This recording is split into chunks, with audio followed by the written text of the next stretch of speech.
50,000 కుటుంబాలు తరివేసిన ప్రజా రాజధాని ఎట్లా అయింది? 50,000 కుటుంబాలు అక్కడ వచ్చి ఉంటే 2 లక్షల మంది పబ్లిక్ వస్తారు.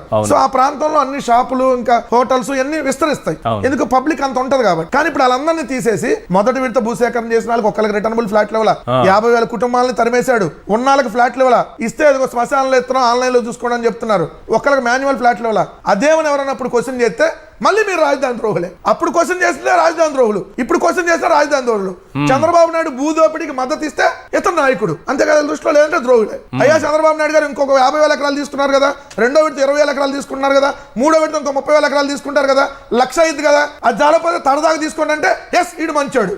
లేదయ్యా ఏం బుద్ధి జ్ఞానం ఉందా, కనీసం ఏం చేస్తాం దిమాక్ ఉందా, 50,000 ఎకరాలు మొదటి దశలో తీసుకొని ఒక్కరికి ఫ్లాట్ ఇవ్వలేదు, ఆ 50,000 ఎకరాలకే ఇంటూ 2 కోట్లు ఎప్పుడు 1,00,000 కోట్లు అక్కడే అప్పులు తీసుకొచ్చి పెట్టాలి మౌలిక సదుపాయాలకి, మళ్ళీ ఇంకో 50,000 ఎకరాలు తీసుకుంటే ఇంకో 1,00,000 కోట్లు అప్పు తీసుకురావాలి. ఈ 2,00,000 కోట్లకి అప్పుకి అసలు వడ్డీ ఎంత అయింది, దీన్ని ఎలా తీరుస్తావు రేపొద్దున? ఇది ప్రజలందరినీ ఎత్తున భారం పడుతుందంటే నువ్వు దుర్మార్గుడివి, నువ్వు అమరావతి ద్రోహివి. ఇదే కదా వీళ్ళు చేసే ప్రచారం.